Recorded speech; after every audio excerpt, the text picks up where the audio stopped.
السلام عليكم ورحمة الله. إمام مالك njëkk dajam ak imam Saafi mu dem ci buur yi ñu bindal ko ay leetar jàmbaar la woon lool ñu kontaan ci moom ne ko yokkat demal ci Malik màggale la seen njàng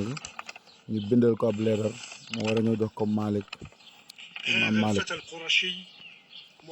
kooku kat suñ ndaw la mooy Saafi mu kat borom xel mu yaatu la bari teggin la jàppale ko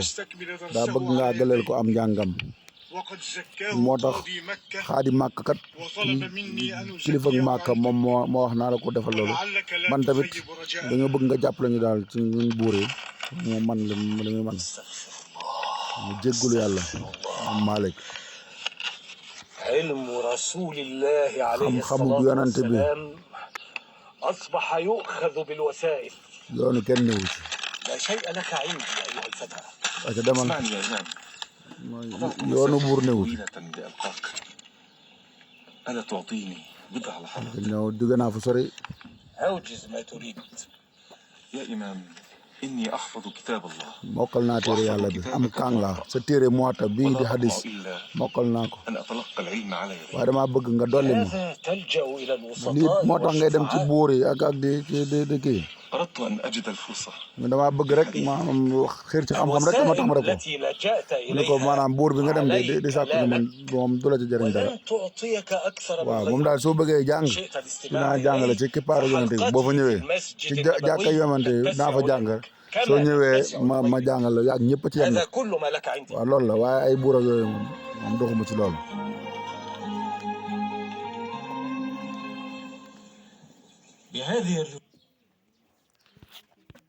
mu daal di ñëw tàmbalee jàng mu ni yow li may wax yow sama téere ma bind ko wax ni nii la nga ne noonu ma ne jàng naa li ma mokkaloon de li ma wóote naa ak li nga ma wax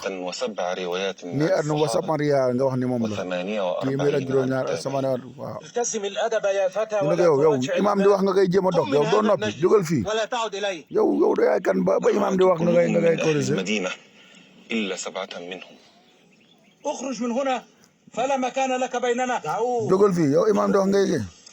ما أخطأ الفتى mun leen bàyyi leen ko juumul كان عدد الرواة كما يقول noonu laa ko defee woon ni mu ko waxee waaye dama cee dindiwaat man damay seet ni mu gën a baaxee man dama koo wàññi mu ne ko nag ndax waxoo ma woon ni ma wàññi nga ko ma mokkal naa ko ba pare xam nga wàññi nga ko waroon nga ma ko wax mu ne ko yaay kan ku la xam lii ma jàngale ci Muwatta li ku la ko xamal maay Mouhamad Idriss maay Saafi mokkal naa sa téere bii di Muwatta Ashafii ma ne tur bii mos naa koo dégg yow fu ñu daje woon maa ngi yow maa ñëwoon sa kër